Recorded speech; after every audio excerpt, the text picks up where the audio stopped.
going on, Jerome's? It's very, very early in training camp. Only 2 practices in the books. Practice number 3 going down today. Practice number 4 open to the public tomorrow. Back to football. It's good times, man.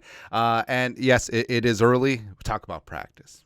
But, of course, everyone's been starved. We just need football. Put it in the vein.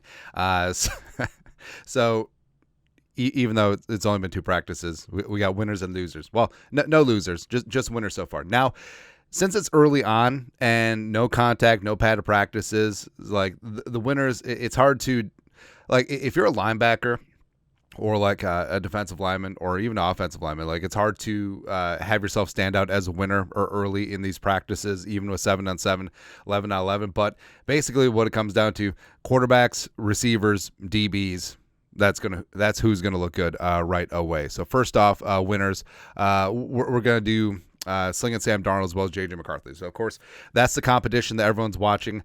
Can Darnold hold off J.J. McCarthy? And I think McCarthy is surprising a lot of people, and it's something that we said after OTAs. It seems like O'Connell was protesting too much. It's like, oh, McCarthy has to hit these benchmarks every single day, and intentionally keeping him with the 3s and really not letting McCarthy rise. But I mean, JJ's been thrown into the fire in training camp, and he's been showing up well, man. And with McCarthy, well, we'll get to Darnold in a sec, but with McCarthy, he obviously put in that work.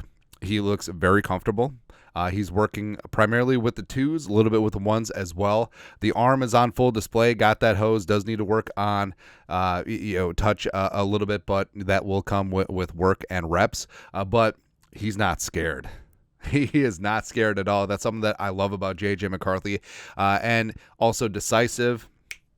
He's out there. He's got the verbiage. They're in and out of the huddle, which is an underrated aspect of things. And he just looks sharp, man. And Sam Darnold's looked very good as well. He was a little bit uneven the first day, despite that deep bomb to Justin Jefferson. Frankly, I think the Addison throw day 2 was even more impressive. Plus, he had a more consistent practice. So I have high hopes for Darnold. I have very high hopes for McCarthy. So even if Darnold starts this year and keeps the kid on the bench, I mean, Vikings fans have to be super hyped about the pride of Michigan going forward. So it's a quarterback competition where both guys are good and the team can have success with either of them. It's way better than a quarterback competition where both guys are just ass. Thank you. And we've seen a bunch of those throughout our time as well. Next up, Aaron Jones. So coming over the good side of the river, although we do need to get him a better lanyard. I don't have that picture up, but nah. But Aaron Jones, coming over from the greasy grime of Green Bay Packers, got revenge on his mind. They cut him. They did him dirty, and I think that he's going to have himself a very nice season here with the Vikings. He's going to split some time with Ty Chandler, but looks quick, looks explosive for 29, going on 30. That's the thing with Jones too, is mileage-wise, like his odometer is relatively low. Now you could say part of it is health issues, yes, but also, throughout his career, he's been splitting time in the backfield, most recently with A.J. Dillon, Quadzilla in Green Bay. So he's not a guy that's going to get 400, 450 touches and just being ground into the dirt every single year. But he's a great leader. He's really come in and impacted that running back room. The rest of the running backs talk very highly about Aaron. He's a great receiver. He's a great pass blocker as well. So all those other soft skills for being a running back besides just run the ball. Although he looks to be good in that department as well. Next up, number 4, Justin Jefferson. So beyond just obviously making insane one-handed grabs all over the place, just like it's nothing, but you can just see like his energy and his aura, and aura is a term that gets overused nowadays, but he just does have a presence about him, and he's very impressive.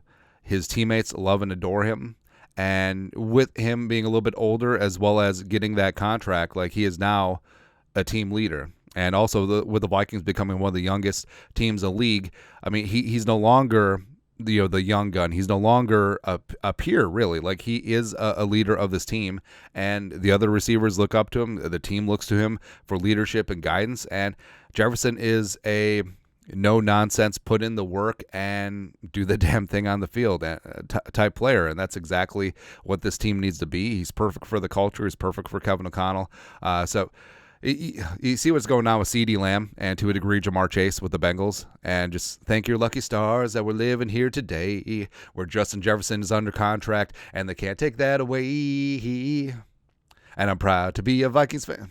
All right.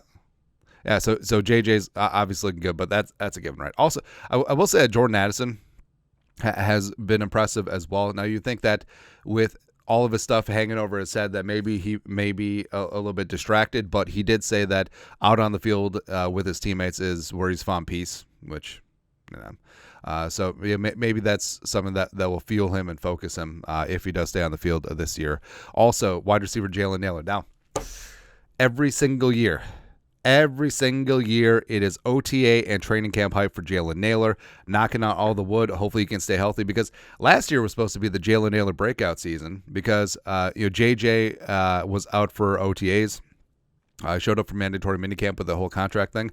Addison was dinged up. He missed the bulk of OTAs as well. So it really was the Jalen Nailor show.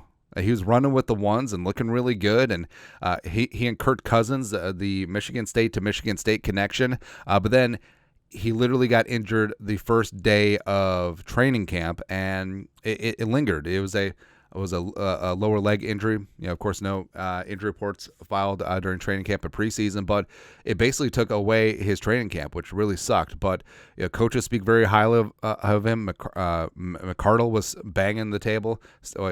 Standing on the table. Two different things. But yeah, he wanted Jalen Nailor with the Vikings a couple years ago in the draft.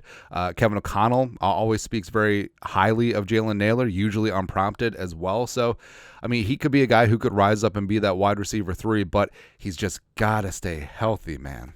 Just got to stay healthy. Plus during minicamp, I believe he had illness as well. But, just being out there and showing what he can do, the talent is there, man. Talent is there. Room for Jalen Speedy Nailor. Also, tight end Robert Tonyan. So this is a continuation of OTAs. And I would actually say that I think Tonyan has an inside edge over Johnny Munt. And even though Munt is the incumbent in terms of the pass-catching tight end who could absorb some work if Hockenson misses the beginning of the season, which I think he will. But Tonyan is just a better player. It just is what it is.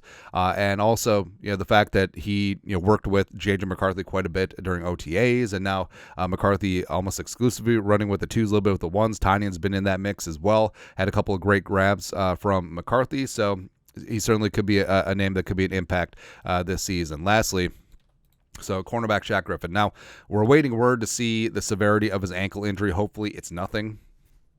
Could use some good news in that department, but Shaq Griffin looked pretty, like even the touchdown that he had tossed him, like it was really good coverage. Right, he was there. Sometimes you just can't defend a really good throw and a really good catch and a play by the receiver. But he also had an interception on the play that he got hurt on. So, I mean, Shaq would be a guy that the Vikings would be relying on in that cornerback room, holding down that left cornerback spot. He's a perfect fit for what Flores wants to do this season, really getting aggressive and physical at the line. So hopefully he's good to go.